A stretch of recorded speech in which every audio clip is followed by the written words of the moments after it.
네, 오늘도 말씀 묵상의 자리로 나오신 우리 귀한 성도님들을 주님의 이름으로 환영하고 축복합니다. 오늘 우리에게 주신 하나님의 말씀은 요한복음 8장 31절부터 47절까지의 말씀입니다. 예수께서 자기를 믿은 유대 사람들에게 말씀하셨다. 너희가 나의 말에 머물러 있으면 너희는 참으로 나의 제자들이다. 그리고 너희는 진리를 알게 될 것이며 진리가 너희를 자유롭게 할 것이다. 그들은 예수께 말하였다. 우리는 아브라함의 자손이라 아무에게도 종노릇할 일이 없는데 당신은 어찌하여 우리가 자유롭게 될 것이라고 말합니까? 예수께서 대답하셨다. 내가 진정으로 너희에게 말한다. 죄를 짓는 사람은 다 죄의 종이다.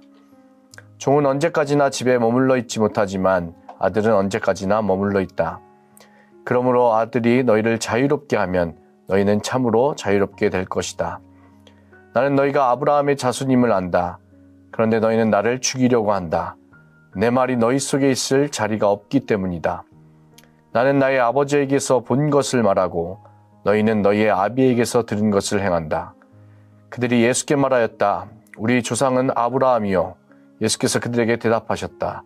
너희가 아브라함의 자녀라면 아브라함이 한 일을 하였을 것이다. 그러나 지금 너희는 너희에게 하나님에게서 들은 진리를 말해준 사람인 나를 죽이려고 한다. 아브라함은 이런 일을 하지 않았다. 너희는 너희 아비가 한 일을 하고 있다. 그들이 예수께 말하였다. 우리는 음행으로 태어나지 않았으며 우리에게는 하나님이신 아버지만 한 분 계십니다.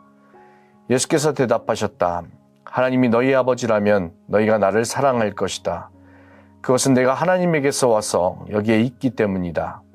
내가 내 마음대로 온 것이 아니라 아버지께서 나를 보내신 것이다.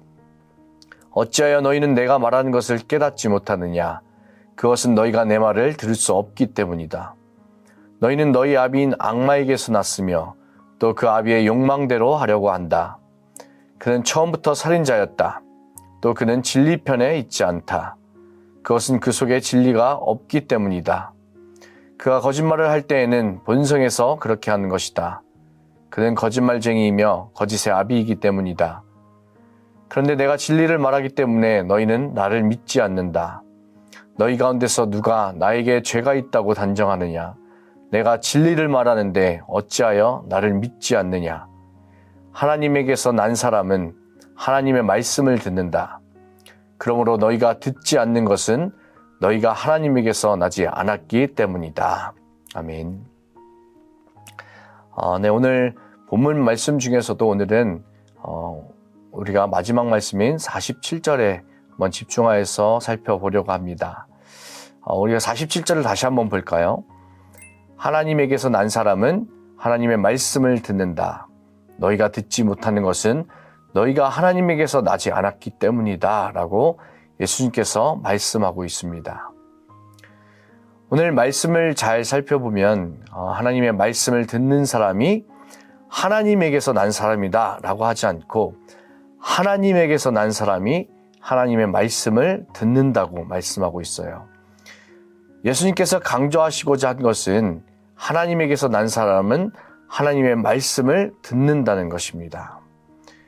이처럼 하나님의 말씀을 듣는다는 것은 하나님께 속한 자이기 때문입니다. 그렇다면 하나님의 말씀을 듣는 또 하나님께 속한 사람은 구체적으로 어떤 사람을 말하는 것일까요? 요한일서 4장 6절을 한번 보겠습니다. 우리는 하나님에게서 났습니다. 하나님을 아는 사람은 우리의 말을 듣고 하나님에게서 나지 아니한 사람은 우리의 말을 듣지 아니합니다. 사도 요한은 하나님을 아는 사람과 또 하나님에게서 나지 않은 사람을 대조시키고 있죠. 이처럼 요한이 말하고 싶었던 것은 하나님에게서 난 사람이 하나님을 아는 사람이라는 것을 말하고 싶었던 것입니다. 하나님의 말씀을 듣는다는 것은 하나님을 알기 때문이라는 것이죠. 그러면 하나님을 안다는 것이 과연 구체적으로 무슨 말일까요? 하나님을 안다는 것, 또 하나님을 아는 사람은 하나님과의 특별한 관계가 있다는 말인데요. 하나님을 아는 사람은 하나님과의 관계에서 나타나는 특별한 특징들이 있습니다. 첫 번째로는 바로 사랑과 존경의 관계입니다. 하나님의 사랑은 진실하고 의로운 사랑입니다. 우리를 향한 하나님의 사랑은요, 무엇을 얻어내기 위한 것이 아니라 이에 타산적이지 않고 그저 우리에게 집중되어 있는 사랑을 말합니다. 그래서 예수님을 이 땅에 보내셔서 죽을 수밖에 없는 우리들에게 살 길을 열어주시기 위해서 예수님을 보내셨어요. 예수님을 통하여 생명도 아끼지 않는 사랑을 나타내셨습니다. 이런 사랑을 받았다는 것을 아는 사람이 어떻게 하나님을 사랑하지 않을 수 있겠습니까? 또 어떻게 존경하지 않을 수 있겠습니까? 또 두 번째로는 이 관계는 서로가 서로를 기뻐한다는 관계입니다. 내가 하나님을 안다라고 할 때 내가 하나님을 기뻐하고 하나님도 나를 기뻐하는 관계가 될 때 안다라고 얘기할 수 있다는 것입니다. 성경은 구원을 베푸실 전능하신 하나님이 너를 보고서 기뻐하고 반기시고 너를 사랑으로 새롭게 해주시고 너를 보고서 노래하며 기뻐하실 것이라고 말씀합니다. 이런 관계에 놓일 때 서로를 안다고 할 수 있는 것이죠. 하나님을 안다고 할 수 있는 사람은 하나님을 그냥 아는 것이 아니라 하나님과의 특별한 관계에서 그분의 마음을 알고 또 그분으로 인하여서 기뻐하며 그분을 사랑하는 사람입니다. 우리가 정리를 한번 해보자면 하나님에게서 난 사람이라는 말은 단순히 어떠한 소속의 문제가 아니라 관계의 문제라는 것을 알아야 합니다. 하나님의 말씀을 듣는다는 것도 듣는 행위의 문제가 아니라 들을 수 있는, 그 말씀을 들을 수 있는 관계의 문제라는 것을 알아야 합니다. 이 관계가 제대로 형성되지 않으면 사실상 하나님의 말씀이 들리지도 않고 또 그 말씀을 듣고도 우리가 반응을 할 수가 없는 것이죠. 하나님에게서 난 사람은 하나님과의 특별한 관계에서 하나님께 마음을 쏟게 되어 있습니다. 그리고 마음으로 하나님을 사랑하고 기뻐하며 존경하는 가운데 하나님의 말씀을 듣는 사람입니다. 이처럼 하나님의 말씀을 듣는다는 것은 하나님과 맺어진 관계 속에서 그 말씀을 듣는 것입니다. 하나님과의 관계가 친밀해지면 친밀해질수록 그 말씀이 우리의 삶에 영향을 미치고 또 그런 관계 속에서 하나님의 말씀이 우리 마음 가운데 새겨지는 것입니다. 그런데 이와 반대로 하나님과의 관계가 없는 상태로 하나님의 말씀을 듣게 된다면 어떻게 될까요? 굉장히 마음이 불편하고 그 하나님의 말씀이 부담감으로 다가오게 됩니다. 그래서 점점 하나님의 말씀에 대해서 거부 반응이 생기고 그 말씀의 주체이신 하나님이 싫어지게 될 수도 있다는 것이죠. 그래서 메시지는 이 메신저가 누구냐에 따라서 달라집니다. 아무리 좋은 말도 만약에 원수 같은 사람이 하면 귀로는 들릴지 모르지만 우리 마음에 자리 잡지는 않는 것처럼 하나님과의 관계에 있어서 소홀하거나 경험적으로 그 관계를 경험하지 못하면 하나님의 말씀은 그저 듣기 싫고 시대에 맞지 않는 고리타분한 말씀이 될 수도 있다는 것입니다. 이 말의 내용보다 말을 하는 주체가 중요한 이유가 바로 이것입니다.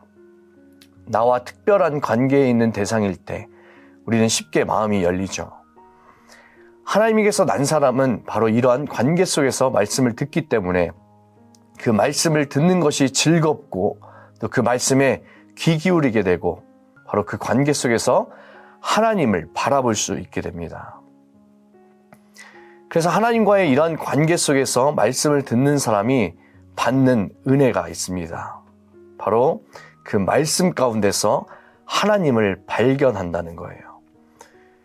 성경에서 하나님과 특별한 관계에 있던 아브라함이나 다윗 또 모세와 같은 사람들은 이런 하나님과의 특별한 관계 속에서 하나님을 바라봤습니다.